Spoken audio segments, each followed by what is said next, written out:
Last Sunday, March 31, Easter Sunday, kasama ang Fizz Antipolo family, pumunta kami ng SMX Convention Center. Bali, ito po meron kaming service na van. 7:30 AM, touchdown na kami ng SMX Convention Center. Bali, yung mga kasama namin, nauna na silang umakyat ng escalator dahil nag-CR muna akit. Dahil mula Teresa, ay naku, tiniis ko ng ilang minuto talaga. Wiwi na ako kasi nga ang lamig-lamig ng biyahe. Isa sa mga nagustuhan ko dito sa The Fizz ay yung warm welcome. So, i-greet ka, babatiin ka talaga ng mga taong hasalubong sa'yo. Akala ko guys, maaga na kami sa 7:30 AM. Hindi pala, kasi long lines na siya. Pero carry lang, ang start talaga kasi ng program ay 9 AM pa. So, habang nakapila guys, sinamantala muna namin. So, ito meron ditong freedom wall. So, pwede ka magsulat ng kahanit dyan. So, ito nga si Lucas nagsulat na siya. Tapos, nag-photo op din kami dyan.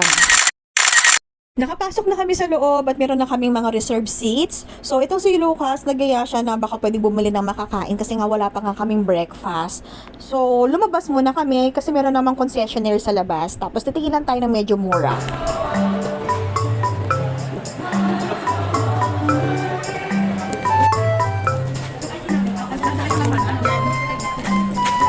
Titingin ako dito.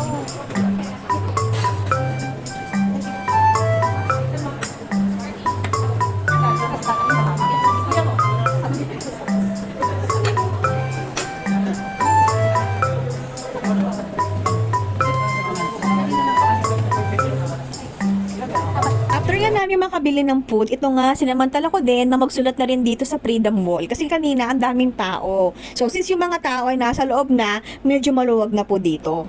Announce na nga yung MC or yung host na meron daw po na Easter egg sa ilalim ng aming mga upuan. So, ayun, wala doon sa upuan ko. Bali, itong hawak ni Lucas ay bigay ni Brother Julius. So, ayan, mamaya magkiklaim siya ng prize. Tumang-tuwa na naman ang bata.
In Jesus' name, amen.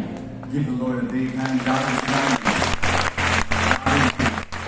Nag-upload ako guys ng mini vlog dun sa mga talk ni Brother Bo Sanchez. Pagkatapos ng program, nagpasama sa akin si Lucas para hanapin kung saan daw pwedeng i-claim yung price niya dun sa Easter egg na meron siya.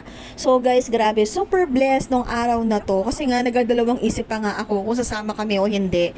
Pero buti na lang talaga sumama kami. First time namin na mag-celebrate na ang Easter Sunday ng ganito tapos sa MOA pa. Mga bagay na imposible sa isip ko. Ay nako, posible talaga pagkasama mo si Lord. At ito pa ang bonus. Nung nakapag-claim na nga si Lucas ng kanyang prize, naku, ito na bakante si Brother Bo. Nakapagpa-picture pa kami. Hanggang dito na lang po tayo. Wait for part 2. Bye-bye!